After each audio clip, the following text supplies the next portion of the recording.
Rebonjour les amis. Alors cette vidéo, je vais poser mon téléphone. Cette vidéo sera un peu plus compliquée que les autres. C'est une réponse à quelqu'un que je considère bien, que je considère comme étant mon ami alors que je ne l'ai jamais vu, hormis sur ses vidéos.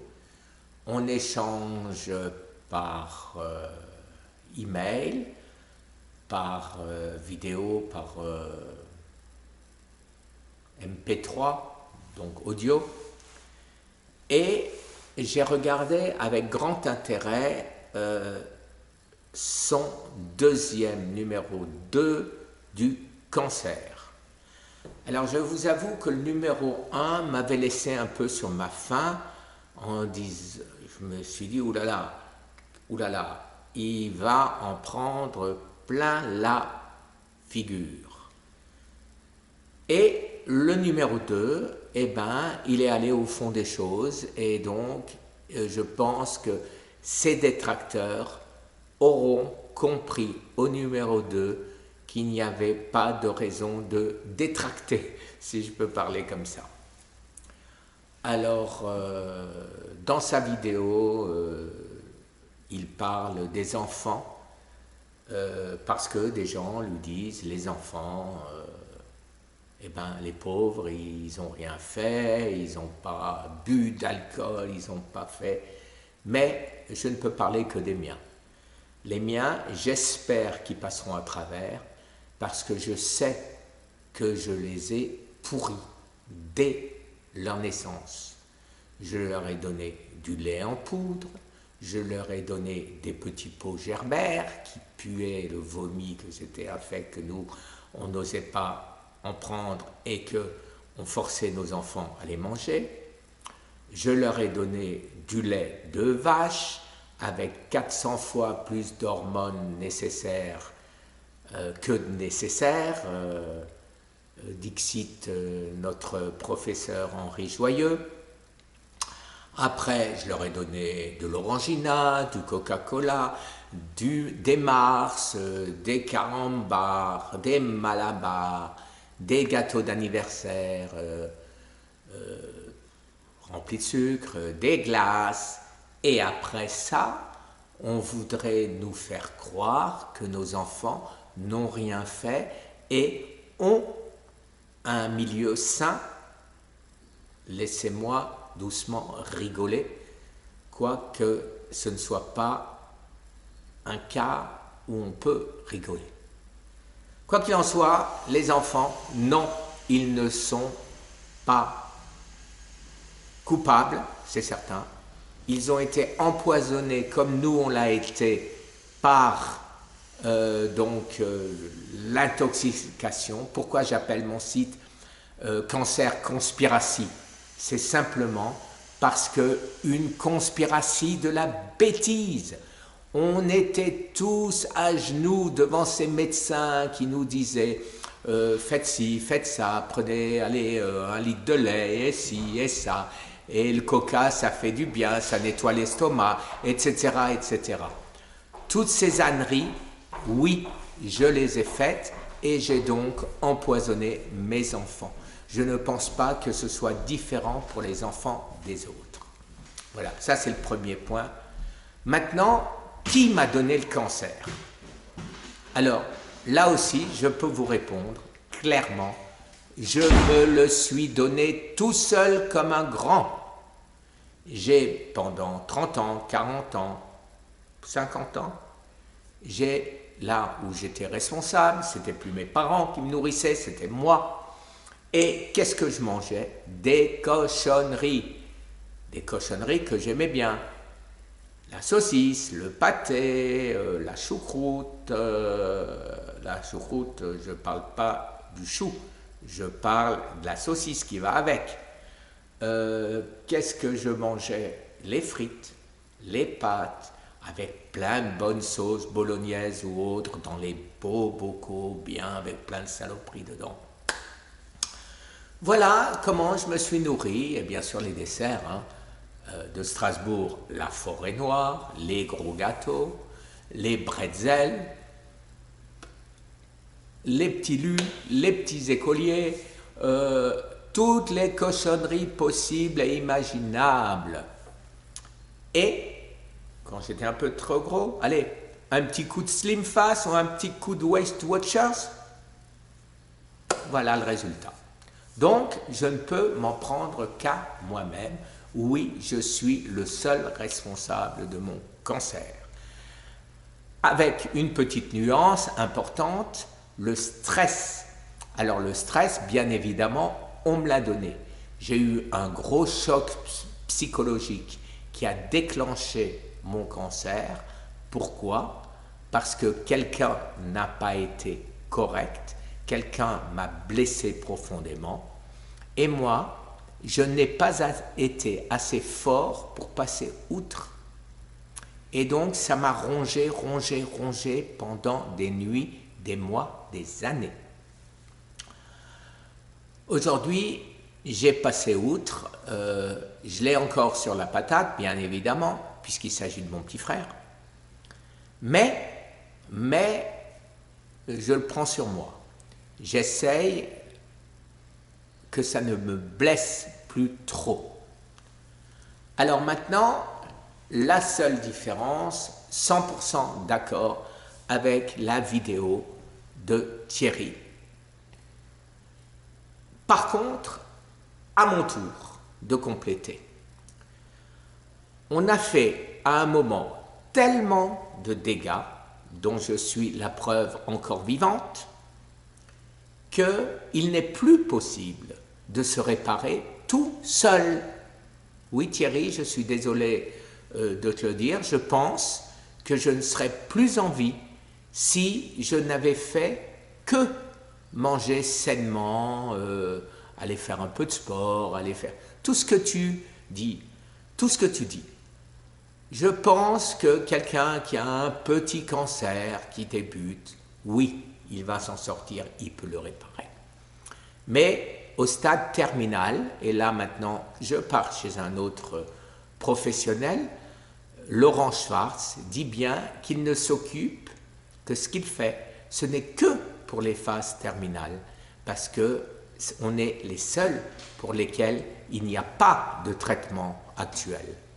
Et donc là, effectivement, on peut incriminer Big Pharma pour nous avoir laissé devenir comme ça, à ce point malade, mais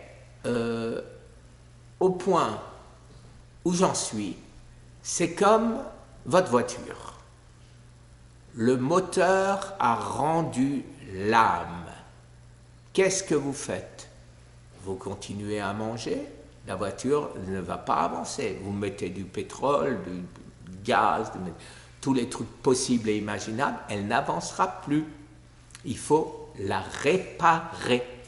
Alors, au stade où j'en suis, ce que j'ai, c'est ma mitochondrie qui ne fonctionne plus.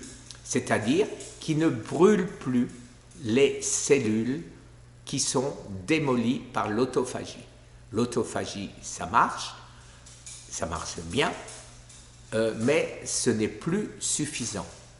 Il faut de l'aide de professionnels pour suppléer à tout ce qui manque.